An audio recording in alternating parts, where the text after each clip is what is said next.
Time for another edition of the Red, Gold, and Bold podcast. With you, as always, Jeff Chadiha from the NFL Network and NFL.com. Sam McDowell from the Kansas City Star. My name is Soren Petro from Sports Radio 810 WHB in Kansas City. We've got a lot of ground to cover here today on the Red, Gold, and Bold podcast. How concerned should we be? The Chiefs with the Browns. What should they be thinking about this team that has beaten the Steelers and Ravens, but is only 3-10? DJ Humphries is day-to-day at left tackle. How do they solve that riddle this week and moving forward? How to handle Myles Garrett, the Cleveland Browns' outstanding pass rusher. Will the Chiefs stick to the run this time around against the Cleveland Browns? Is the quick passing game the answer for this offense? Are the secondary's problems bigger than just cornerback 2? We'll talk about Andy Reid's place in history. Did it just get a lot easier now that Bill Belichick stepped aside? What are the keys to this game, and what are our predictions? We're talking about it right now here on the Red, Gold, and Bold podcast. You are listening to the Red, Gold, and Bold podcast, the most in-depth analysis of the Kansas City Chiefs on planet Earth, breaking down the Chiefs like no one else can. Red, Gold, and Bold is hosted by Jeff Chadiha, Sam McDowell, and Soren Petro. Jeff Chadiha is a senior columnist and on-air personality for the NFL Network and NFL.com. Sam McDowell is the sports columnist for the Kansas City Star. Soren Petro is the afternoon drive host of the program on Sports Radio 810 WHB in Kansas City. The Red, Gold, and Bold podcast is proudly brought to you by David Starnes Allstate Insurance, covering all the important things in your world: home, business, life, and even the fun stuff as well. Motorcycle, boat, ATV, you name it. Get with Dave and he'll have you covered. You can give Dave and his crew a call, visit them online, or stop into any of their locations, including North Kansas City, Liberty, and Branson, Missouri. Elevate your coverage, elevate your confidence, and drive worry-free. Don't put those insurance needs off any longer. Get with Dave. He'll give you peace of mind today for the things in your life most important to you. Now, here are the hosts of the Best Chiefs podcast, Jeff Chadiha, Sam McDowell, and Soren Petro.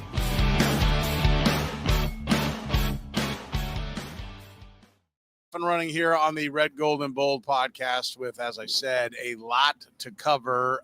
Jeff, let's get started. This Cleveland Browns team, 3-10. You look at that and you say, easy win, walkover, throw the helmets out on the field. Let's get out of here with a cheap win. Instead, though, they've made the Steelers look bad, made the Browns look bad. Those are division opponents. Those can be games that turn into rock fights more often. How concerned should the Chiefs be with this Browns team? I think they should be as concerned as they should be with any team that they're playing right now, which is, they're going to be tough to deal with just because of the pass protection, but more so because of the issues the Chiefs have. You're right, the divisional wins that the Browns have with the Steelers and the Ravens, that is familiarity playing a role, but they won those games against two teams that are going to the playoffs. And I think the game against Denver was more interesting to me because they came out and put up over 30 points, and Jameis Winston had, 4 touchdown passes and 3 interceptions and 2 pick sixes. So it was a whole experience watching him play. But this team has talent. They're not. I think if Deshaun Watson was playing, I'd feel differently about it. But they seem to still be playing hard. They still seem to want to have an impact. They've been well coached, and they've got talent on defense and a guy named Myles Garrett. So for me, that is a lot of things that the Chiefs need to deal with. Yeah, I love that. That's the first thing Parker talked about. Since Myles Garrett is such a game wrecker, hopefully the Chiefs go in fully prepared to scheme around him. I don't think there's any way, Sam, that you turn on the tape of the Cleveland Browns and go, we're not going to worry about that guy. Let's focus on something else over here. But it's a good point, Parker. That is the first place they're going to look. What do you think? They haven't been able to pull away from anybody. So is this game dangerous, or what do we think? Yeah, every game's dangerous for the Chiefs. They almost lost to the Raiders. They almost lost to the Panthers. And so I think every game's in play for them. I actually saw a stat on Next Gen Stat. Is that me? No, I think that was Jeff. I actually saw a stat on Next. I think it is me. Okay. It wasn't me. I'm just sitting here. Sam's battling some things. Yeah, I'm throwing Jeff under the bus on everything. Yeah. I saw a stat on Next Gen Stats that their average margin of victory, and this isn't point differential to be clear, it's just your wins, is the smallest for any team in NFL history that has at least 12 wins.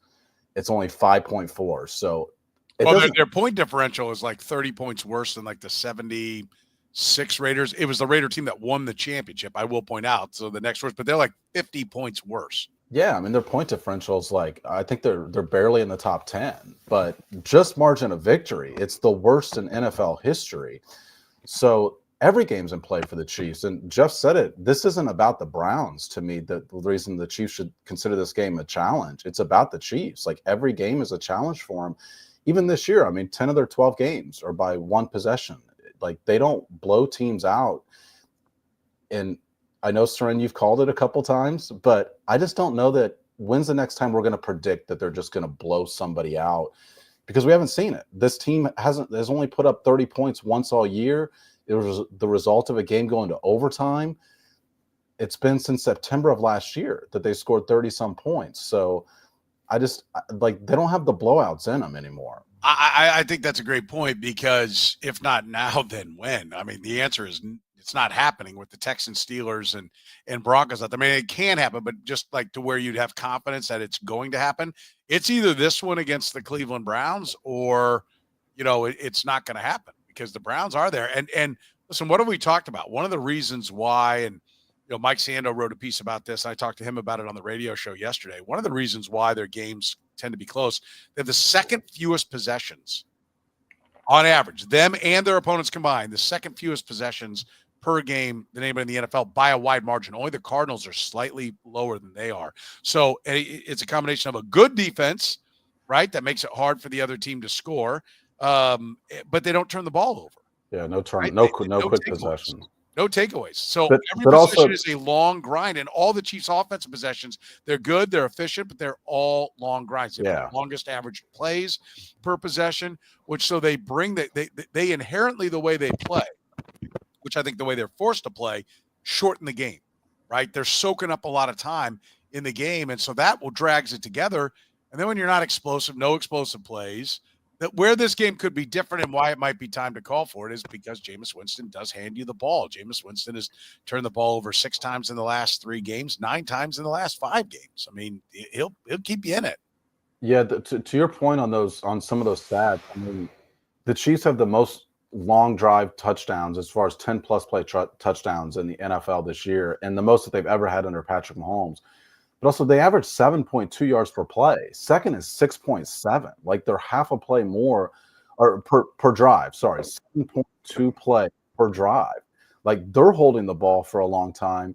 The defense isn't turning it over. In which case, like you look at their per drive stats, and as far as their success percentage, which is just like turning one 1st and 10 into a next 1st and 10, like they're up there. They're like 3rd in the league in that. Like this is a better offense on a per drive basis than people think. And it's because of what you just said, Soren. Like they don't get very many possessions in a game anymore. Yeah. So Soren is calling for a blowout here. Is that what we're saying? We're gonna. We'll see when we get there. Probably not. I mean, I've been it's been beaten out of me. There's like only so many times you can wag your tail when the master comes home and then smacks you around. Like, all right, enough. I'm not getting fired up about this. So. No, I'm not overly encouraged because I do think Myles Garrett's a big problem. But I will bring up again. I mean, 20-6 at the Cardinals, 16-3 versus the Raiders, 13-0 versus the Chargers. It is one of the more inexplicable things that they can consistently get a lead and look like they are 1 or 2 steps away from just making the game I think everybody wants to see, that the 2-time defending champion should, that you walk away and they don't have to worry about it.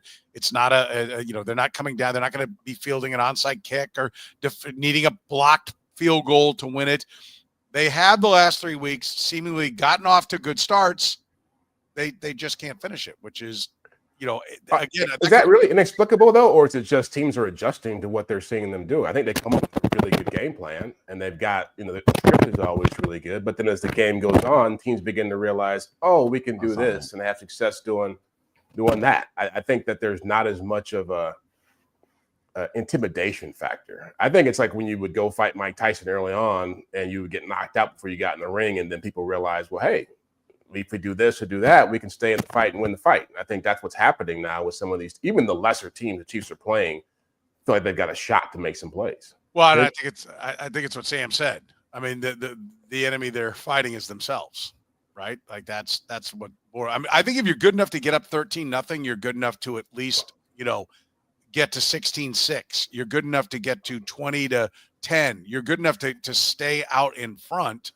They're just not doing it now. And maybe I'm wrong, and maybe it's Andy Reid's calling all the good plays early to get up and try to get his team going confidence-wise. Yeah. Is that what? I mean, that's what you think it is? I think they realize they have to get out to fast starts, and they've got to hold people off, and they've got to. We'll get into this later, but they have to protect their defense now. Their defense, I wouldn't even use the word good. I think they're about average to below average, depending on the day they're playing. They haven't been good in a long time. Like they've been obviously giving up a lot of big plays, not getting the court. Their pressure rate, we never talk about this. Their pressure rate's one of the lowest in the NFL. It's not even about sacks anymore. We talk about their pressure rate. Yeah, I'm talking about how low it is now. And really, I someone threw out a stat I had not heard. I'll have to double check it if it's accurate. But they said since week 8, they've given up the highest QBR of any team in the league. So every quarterback they're facing is having a big day against them. Yeah, wow. They have 1 third-quarter touchdown in the last 10 weeks. 1 third-quarter touchdown in 10 weeks. So there's something that needs to be changed at halftime, because it's pretty clear the opposition is changing something at halftime that they're recognizing that the Chiefs are doing. Like the Chiefs need to be better adjusting at halftime. The Chiefs have lost 7 straight against the spread, right? Which, they've won 6 of those games. That's the more important thing. But I saw a stat that the last time they had 6 consecutive 1-score games, they went 3-3 against the spread. Like they had a 6-game win streak of 1 scores. They went 3-3 against the number. Like it's hard to do what they're doing and not cover, right? It's almost impossible to get there the way they're getting there. And I'm with Sam. Something has to change when it's all said and done. If your insurance is not being taken care of, something's got to change there. Change to David Starnes, Allstate Insurance. David Starnes Allstate Insurance, serving the Kansas City area and all throughout the Midwest. With David Starnes Allstate, it's not just about fender benders. Beyond traditional safeguards, enjoy perks like roadside assistance for unexpected breakdowns, transportation expense coverage when your car is in the shop, auto replacement protection to keep you on the road in style, and much more. You can give Dave and his crew a call at 816-781-7331. Visit them online or stop into any of their locations, including North Kansas City, Liberty, and Branson, Missouri. David Starnes, Allstate Insurance. Gann Asphalt and Concrete, proudly serving the greater Kansas City area. Nationally recognized, full-service paving and pavement maintenance contractor. Parking lot problems? They've been making them disappear in KC since 1994. Don't risk accidents and liability in your parking lot. Get your lot restriped today. A brightly striped lot will cut down on accidents and keep your lot as safe as possible. Find them online at GannAsphalt.com or call 816-484-3338. Gann Asphalt and Concrete. One contractor, all things parking lot. Jeff, let's talk about the left tackle spot. TJ Humphries listed as day-to-day. I don't think he's going to play. I don't know that he's going to play the next week. I think he's going to play before the year's out. But what does that do now for the left tackle spot? This is the direction they wanted to go. They threw him in. He couldn't hold up. Now where? So are you going off inside information, or are you just speculating? I feel pretty comfortable with what I'm saying. Okay. All right. So I think what I saw in that game was what I expected to see from him. Not the injury part of it, but that was probably going to come later given what he's dealing with. I keep saying this. It's always a lot to ask of any player who's not played at all or practiced at all and is dealing with a major injury, coming off a major injury, to be a proficient player. And so I don't see where he's going to make that seismic of a difference for this offensive line. And if anything, we saw other parts of the offensive line start to leaks starting to develop in those areas. And so I think that they're doing some of the right things as far as the quick game, and maybe they get back to running the football a lot more. But I just think if you're relying on him to get it done, given how banged up he's been and given how little practice he's had, I just don't see it. Sam? Yeah, I mean, they have no good options. And it's not like DJ Humphries was a good option. He was the best of not great options. And now you're left with either kicking Joe Thuney out to left tackle or playing Wanya Morris. And again, I want to be clear that I don't think either of these options are great options. Yeah. I would play Wanya Morris. And the reason being is when you look at the Chiefs right now, other than quarterback, the biggest strength they have on either side of the football is the three guys in the middle of the offensive line.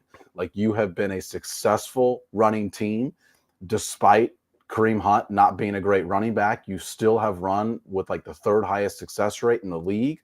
That's all because of those three guys in the middle. So I wouldn't break those three guys up, because I don't think Joe Thuney solves your left tackle.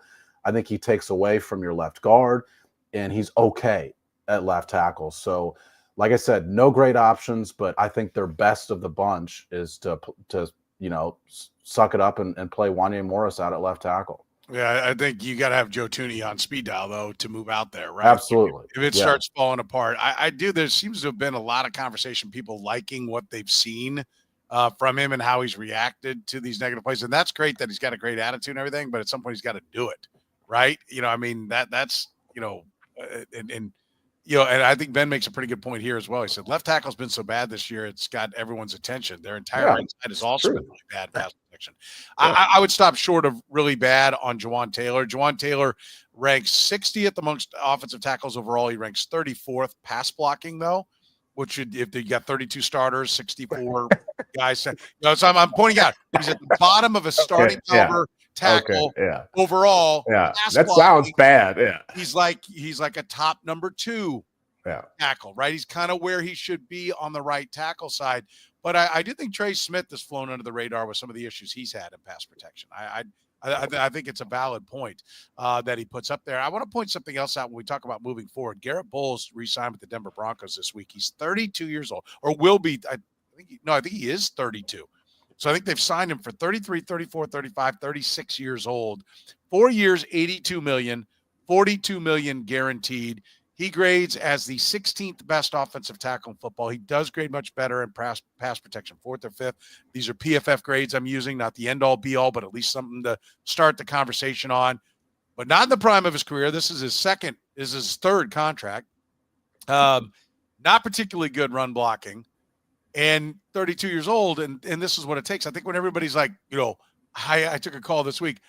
Brett Veach has had the entire offseason to fix the left tackle, and he hadn't done it. They don't get out there. This is another example. Go back and look at the free agents that were available at left tackle last offseason. Yeah. Go look at who was available for him at 32.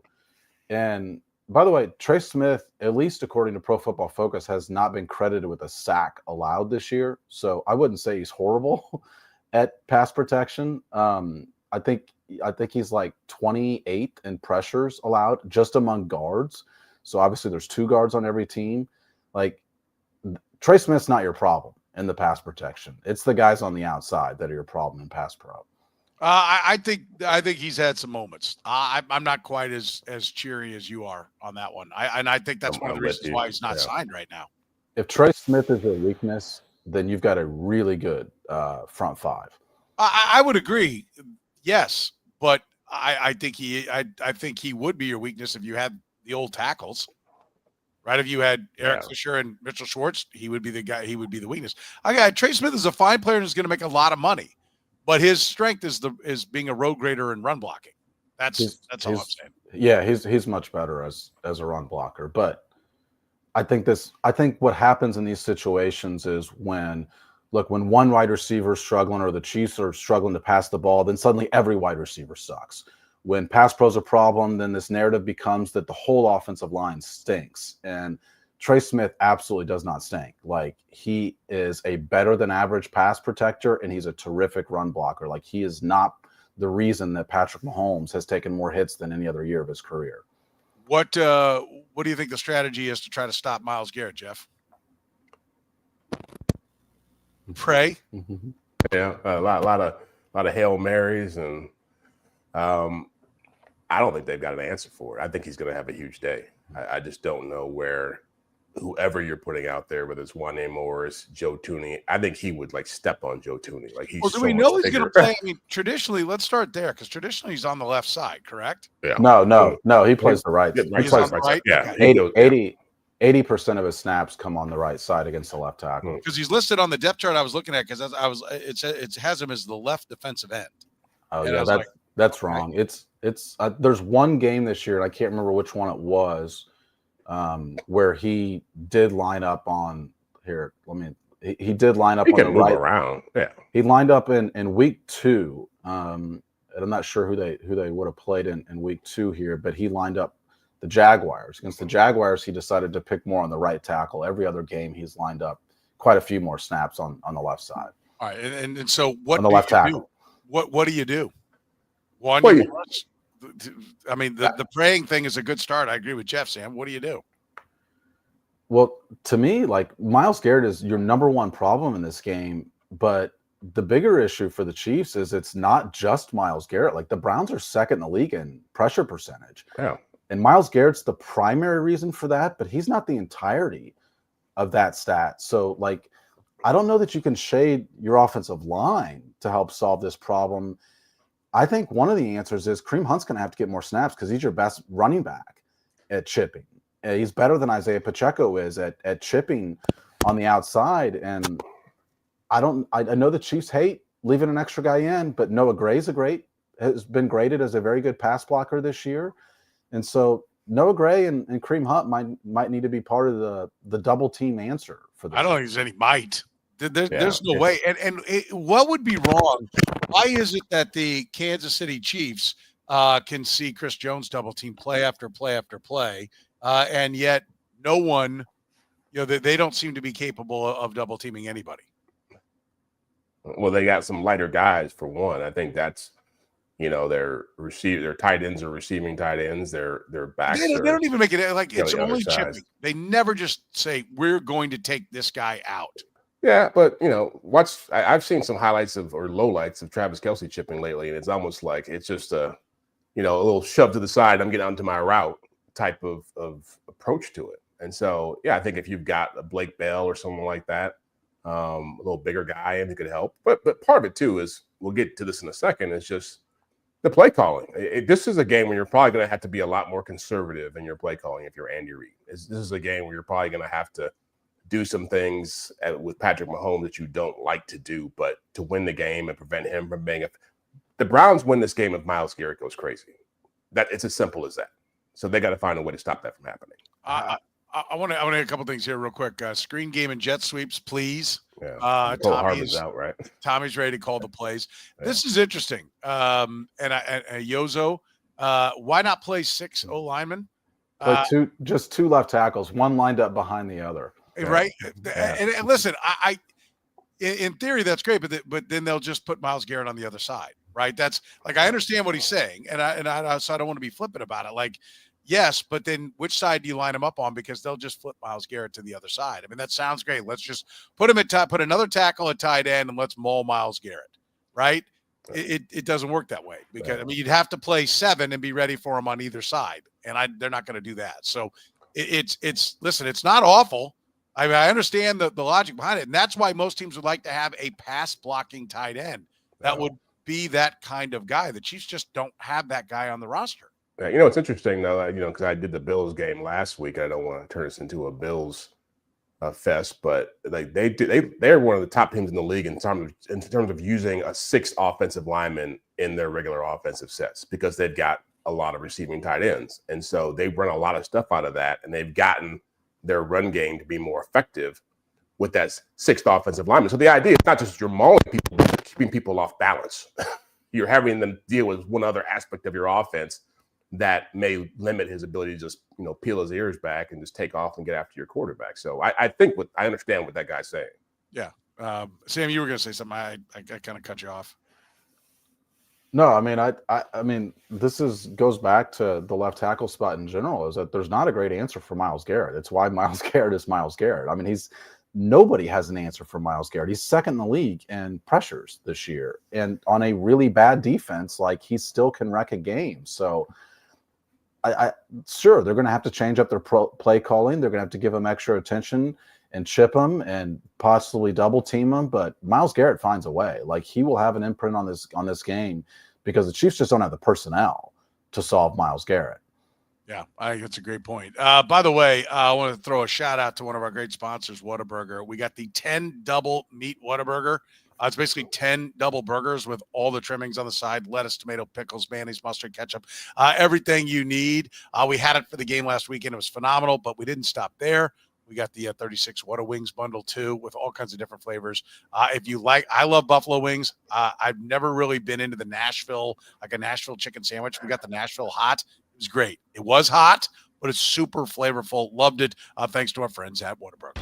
Whataburger is proud to sponsor the Red, Gold, and Bold podcast. Now at all your KC Whataburger locations, and for a limited time only, get your What a Wings tossed in any of your favorite flavors, including the new Nashville Hot. Or get your hands on fire you can handle with the all-new, perfectly spicy Bacon Blaze Jalapeno Double.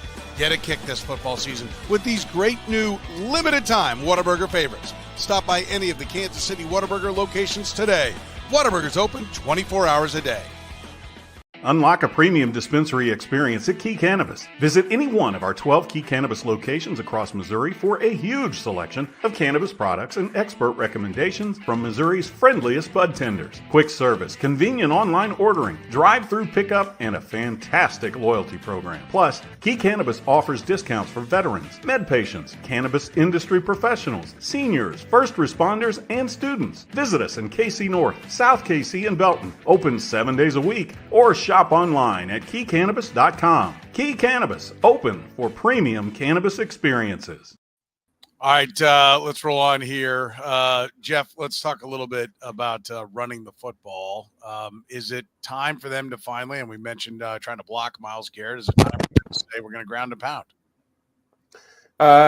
Yeah, before I start that, I always wonder how we hear about the food after Soren's eating it. You ever notice that, Sam? He's always trying. Because you guys are always I often do it for a game day spread, which is what I did. And by the way, the box, I don't know if you saw the box, so easy to get in and around. Like I do. It was really good. I mean, I'm not gonna lie to you. It was easy to get in and out of the house because I got a number of people over.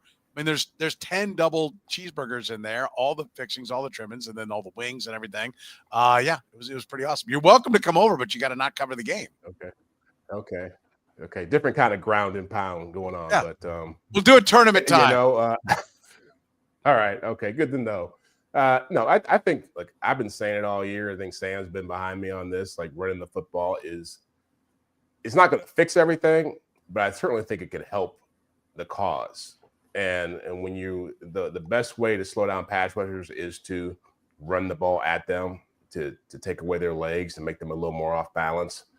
It calls for a more boring style of offense. I guarantee you they don't want to practice that stuff during the week. It's always hard to look at Patrick Mahomes if you're Andy Reid and not think you can do some super dynamic stuff. But I don't know how many more times he has to get hit before you start saying we have to do some really significant things here, because he's 35 sacks this year is a career high. He's already 8 over the career high, and we still got 4 games to go. 13 sacks the last 2 games, and we're not even counting all the time he's been hit otherwise. I think that it just creates more opportunities for them they're obviously controlling the football game, but to alleviate some of these concerns and to give your linemen some confidence. Like I do feel for Wanya Morris in the sense of just go beat up on somebody for a little bit. That can make you feel better about when you got to go pass block. Yeah, just go beat up on somebody. Yeah, that's what you big guys talk about in the world there. Browns total defense, Sam, 21 overall. Pass defense, 13. Run defense, 22. Points allowed, 26. So not very good at taking their numbers and maximizing them. The points are worse than the yards. That's always a problem. Run defense is their worst part. You mentioned the pass rush. So how about solve that? How about run right at them? Yeah, and I mean, DVOA likes the Browns even less. I think they're 31st in defense and DVOA. But there's one interesting stat. First of all, I'm just going to echo what Jeff said. As far as the biggest reason to run the football is to try and protect your quarterback, not as much as the success rate. 2 weeks ago, they didn't have any success running the ball against the Raiders. I understood why they went away from it. Last week, they went away from it despite having a lot of success doing it. And that's the element that can't happen, because what the Chiefs are seeing now is teams are playing the run game different. And they need to be, when I talk about the third quarter, that needs to be part of the halftime adjustments. Is this team defending the run or is it not? And that needs to be part of your equation. There's one interesting stat about the Browns that I think would lead me to run the ball even more, which is they're the worst tackling team in the NFL. They have the highest missed tackle rate in the entire league. And so you've got to have the ball in play. You can't have incomplete passes. You can't have your quarterback getting sacked a lot. Make them bring you to the ground, because 1 out of every 6 times they can't. They struggle to tackle. And so The Chiefs aren't great at breaking tackles. Travis Kelce has broken 2 all year. He's their leading receiver. Kareem Hunt, believe it or not, is not great at breaking tackles. He does push the pile forward, but I just think the ball's got to be in play more against a team that can't tackle very well. Yeah, I think you need to run. I think you need to be dynamic in your runs, like keep them off balance, get them going different directions. I think that's important. And I think we can talk about the short passing game here as well. Like, look, I like, I'm going to bring up the slant. Love the slant. And I understand that Xavier Worthy is not the ideal guy to run it. But if Justin Watson can't run a slant, why is he on your team? Okay, that's an issue there. Noah Gray could run a slant from the slot. There are other guys that can do some quick hitters in there. And how about some cut blocking? Like you want to get a pass rusher off his game, piss him off, go at his legs. Do the quick hit up top and then drop down and cut the legs with a slant pass coming right over the top of him. Now you damn well better get him down. I do want to be clear, because otherwise you end up throwing the ball right in the hands, or at least just right above the head of a guy like Myles Garrett, who's a tremendous athlete. So you better know that Wanya Morris can cut a guy, but I would want him even to. And you know what else I would do? I would enter the game. You got to be subtle about this, but I would enter the game ready to get a couple of crackback calls, right? Like, I like. Don't tell me this doesn't happen. Soren's going back to the 1950s. Yeah, plan. Some Sean Payton speech here. Let's go. Well, listen, you ever coach and you see the kid that can't keep his composure, and just you got the right person. Let's irritate him. Right. I'm going right at Myles Garrett, and I'm trying to get at his legs. I'm trying to get in his head. I'm going to pop him from other directions. I'm going to try to make his day hell. I'm going to try to get him off his game and get him agitated. Listen, I talked to somebody in Cleveland today, our buddy Munch Bishop, and they called him Mr. October. Like, yeah, he puts up all these big numbers in October, but where is he coming down the stretch? I was like, really? There's I thought Myles Garrett would walk on water in Cleveland, Ohio, and he was critical of Myles Garrett, that like, hey, he kind of piles up these numbers and lives on his reputation a little bit. And I'm like, okay, well, if that's the case, if that's the case, and he's not going to come out playing, then let a sleeping dog lie. But if he comes out with his hair on fire, then I want to piss him off and get him off his game. So I'm going to crack back on some people. I'm going to get him getting hit in directions he doesn't see it coming. One of those would be cutting him for the short passing game. He's had 7 sacks in his last 5 games. Don't kill the messenger. Yeah. Don't kill the messenger. Yeah. You may or may not hear that later on Sports Radio 810 WHB. I'm just saying. Yeah. It just goes to show you people who cover their local team either love them to death or just can't find a way to can't pass up any opportunity to rip them. Always got to criticize. By the way, I'd like to point out, great speech. I'm ready to run through a wall. There you go. We're going to get after Myles Garrett today. The Raiders playbook. Well, you're supposed to. I think he wanted you to take out somebody's legs before running through the wall. Actually, let Juju and D-Hop block for a worthy screen. Drag routes across the middle. We've got some suggestions here. Alex Gibbs' offensive line strategy: zone blocking and take him down. I mean, I listen. There's an element of that. I mean, it's Sun Tzu's art of war. When outmatched, you gotta get a little guerrilla warfare on it. Come on now. Look, as far as this short passing game, like this has been the Chiefs since 2018. Nobody gets rid of the ball quicker than Patrick Mahomes since 2018. Like the frequency that he gets rid of the ball in under 2.5 seconds this year is almost 50%. He's third in the league at that. He's got an 82% completion percentage when he does that. Like his numbers are good across the board when they throw it quick. The Browns are an interesting matchup to do that because they actually have allowed the highest average depth of target in the league this year. Like teams try and throw deep on the Browns, but Jeff has been like hammering this point all year. You got to have time to do it. And so these other teams have seen some weakness at the back end with the Browns. The Chiefs could identify that same weakness and think, hey, we can exploit that, but you've got to have the protection up front, in which case I do think you've got to involve the tight ends in that protection. And look, the Chiefs run 12 personnel, which is 2 tight ends on the field at the highest rate in the NFL. They run 13 personnel, which is 3 tight ends at the second highest rate in the NFL. Like they have an extra tight end on the field half of their plays. They do this a lot, but usually it's to get a matchup in the receiving game.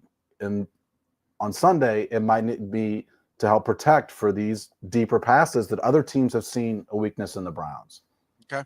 Let's get to a subject that's near and dear to the defensive back in the room's heart. That would be Jeff Chadiha here.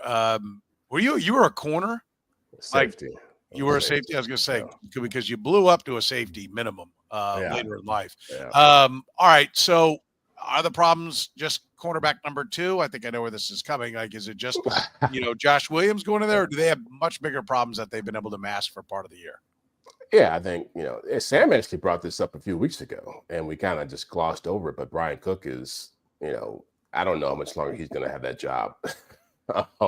Beyond this year. Jaden Hicks is getting more snaps every week, and I think he'll get even more on Sunday for that reason. But next year, I mean, I don't think anybody sees Justin Reid getting $10 million a year again. Like they're going to have to find another safety to push Brian. He's going to be gone too. Yeah, and Shamari Connor is just. I think he's through no fault of his own. I think we've seen he's been miscast as a slot corner. And I think early on, it seemed like he was doing a pretty good job in that role because they had the pass rush and he wasn't as exposed, but teams have obviously watched the film. I've had scouts say to me, just like his body type, his athleticism, just his awareness, like all these things, there are issues for him now. And again, you saw it in the last game when Quentin Johnson caught a touchdown pass. He just vacated his own.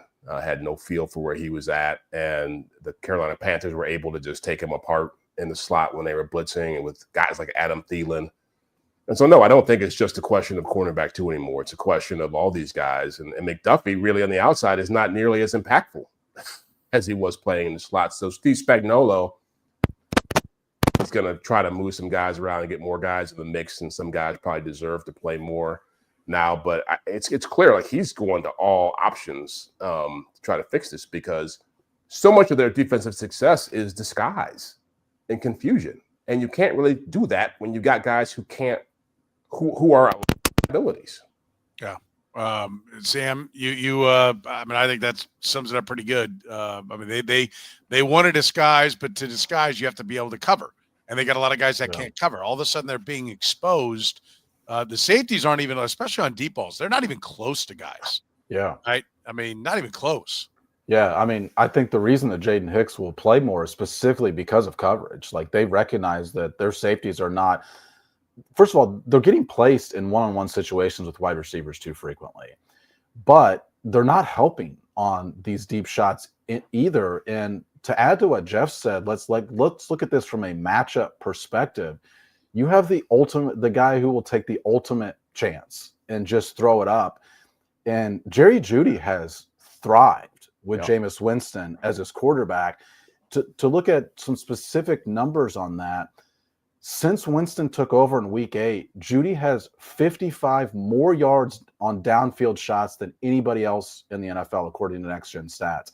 He's caught 24 out of 35 downfield passes to him. Like, that's an insane catch rate for downfield shots. And Jameis Winston leads the NFL in his average depth of target since he took over, like at 9.9. Like, he will throw the ball up deep. And to me, that's the biggest, as much as we're going to talk about Myles Garrett and everything, defensively, that's the biggest issue for the Chiefs, is you've got a guy who's willing to take a shot.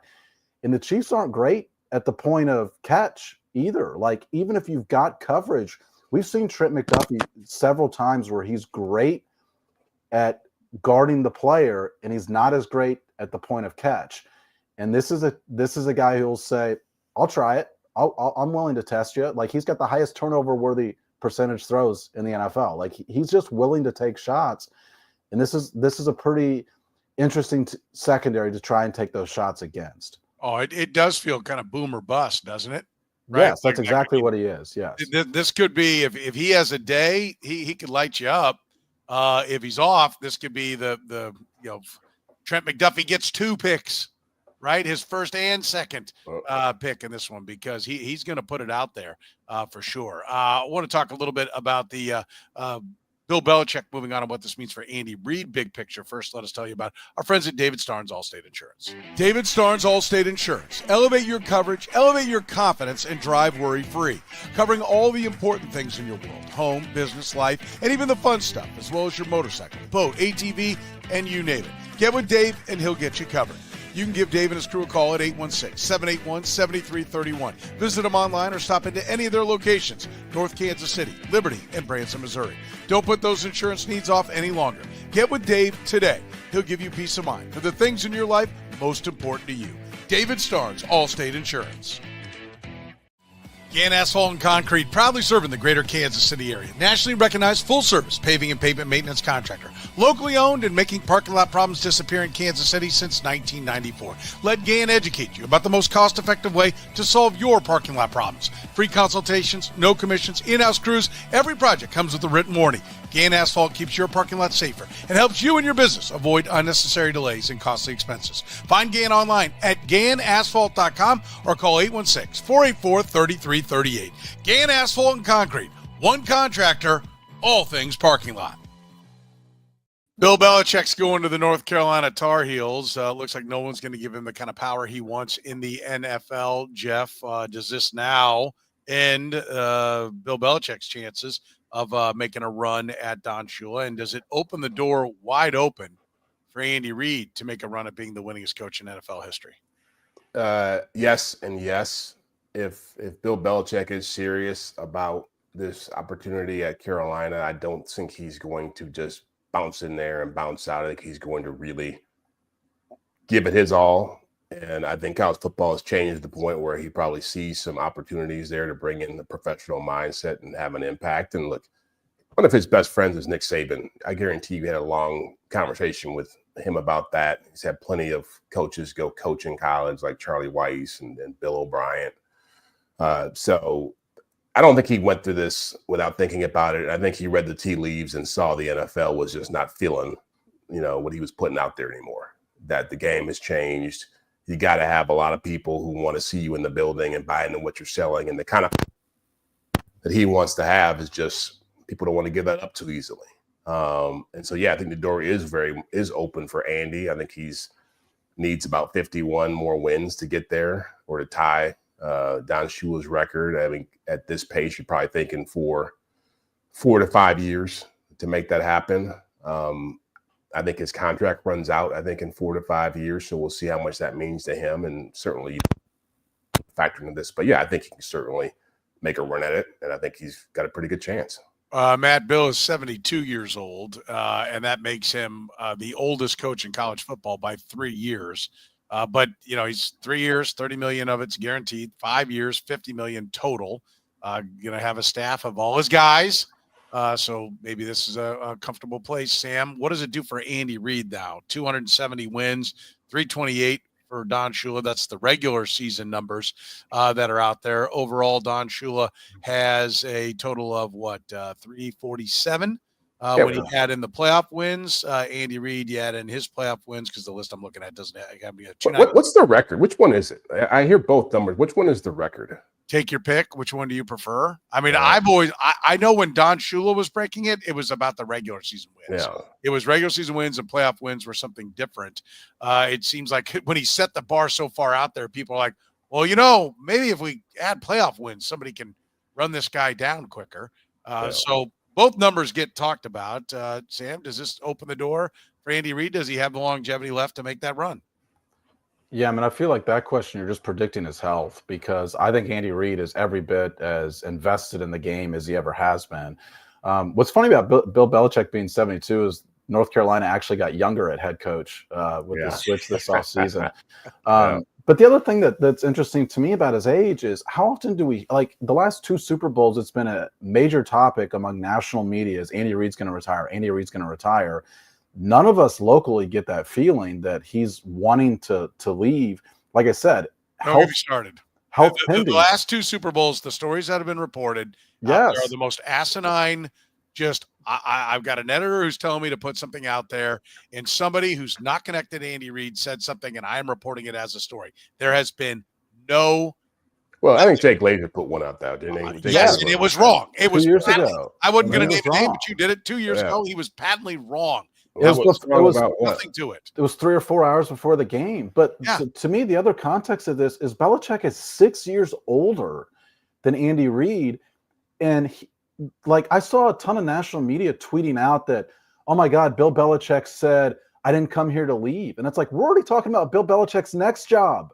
He's 72. And like, we're talking about Andy Reid needing to step, like national media, those same people are saying, is this it for Andy Reid? Does he need to step away? And you're like thinking that North Carolina is a stepping stone for Bill Belichick at 72 years old. I don't understand the difference there, because to me, the commonality between these two guys is they're doing what they love to do. It's like they want to be coaching football until basically the game tells them they can't do it anymore, or their health tells them they can't do it anymore. And I don't see that for Andy Reid, in which case, like I said, you're predicting his health, but health pending, I definitely think he gets to Don Shula, because, I mean, he signed a 5-year contract for a reason.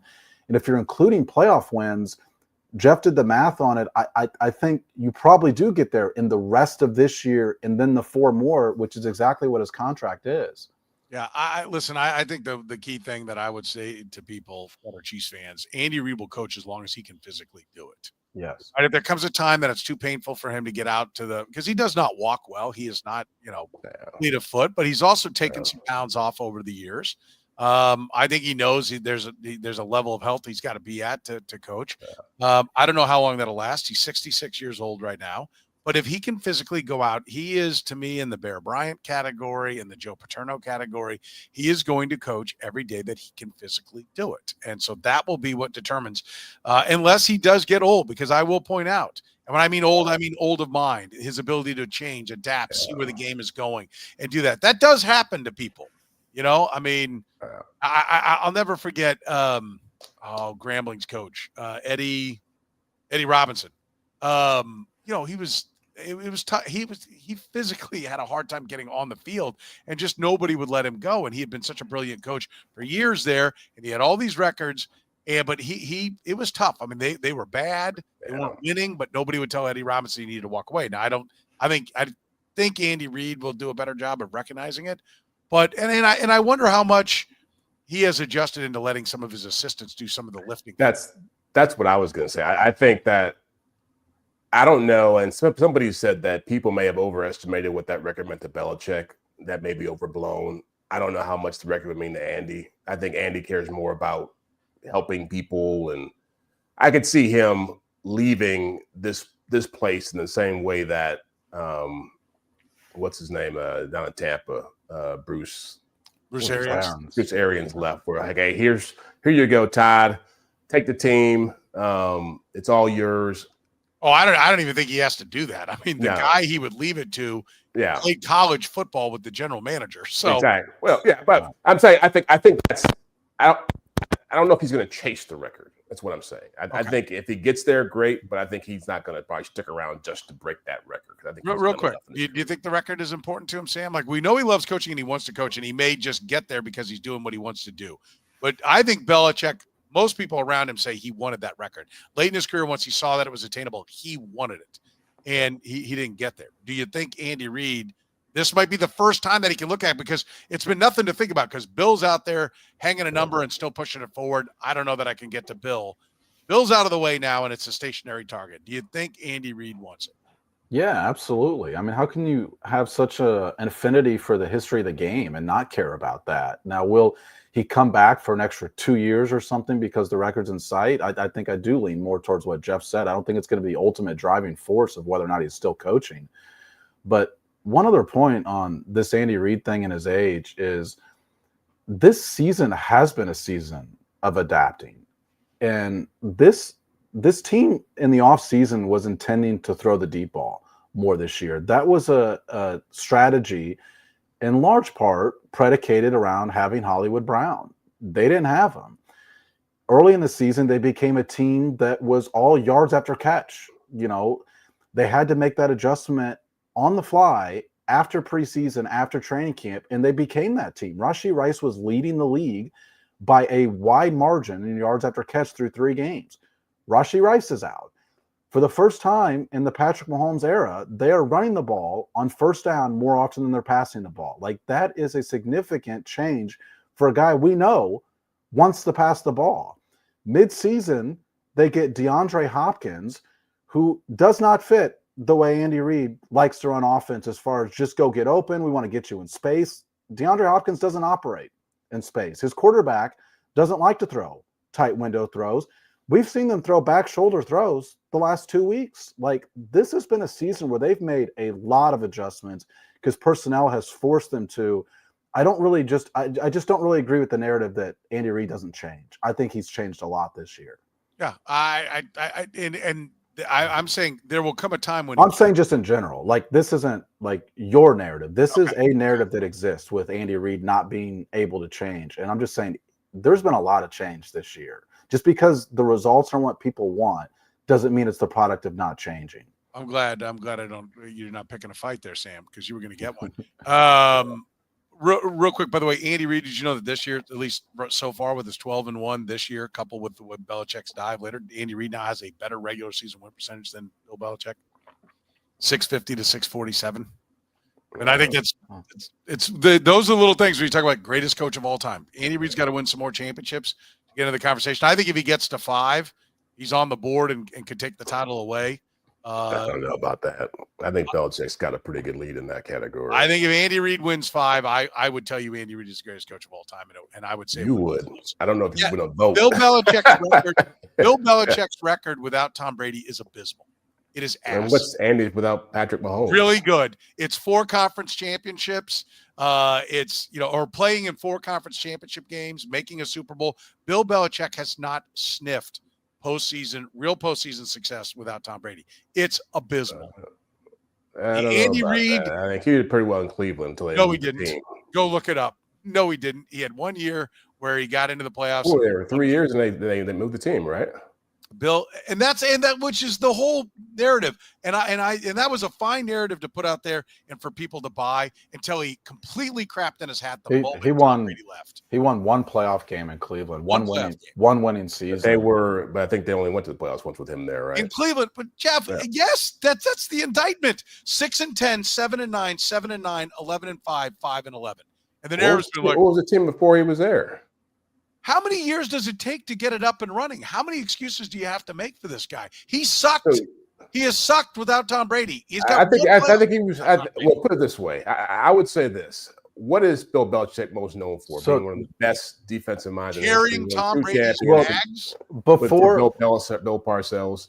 Before Belichick got there, the year before they went 3-13, but the previous years they were 9-6, lost in the conference championship, then 10-6, lost in the wild card, 10-5, lost in the conference championship, 12-4, lost in the conference championship.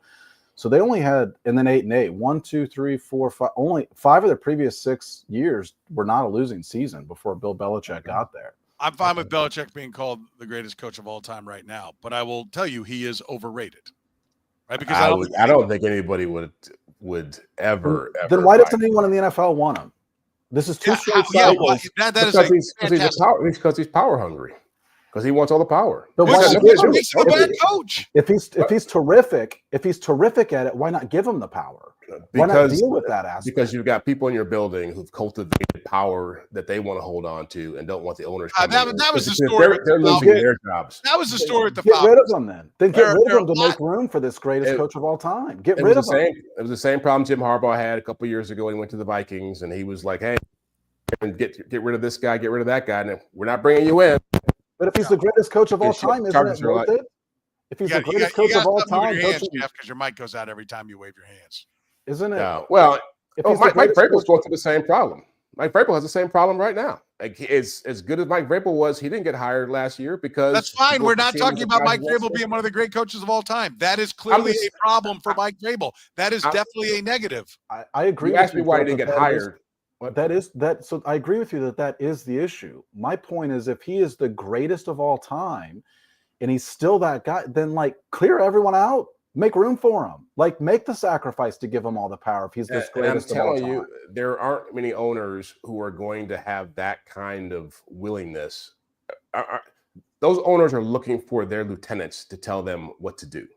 And if people in the building who have power, I guarantee you, Rich McKay, the president of the Atlanta Falcons, said there's no way Bill Belichick's coming in here to Arthur Blank and said there's no way he's coming in here and it's not going to work out. But if Andy Reid, if the Chiefs said we're out, Andy wants to go someplace else, they would line up around the block to hire him.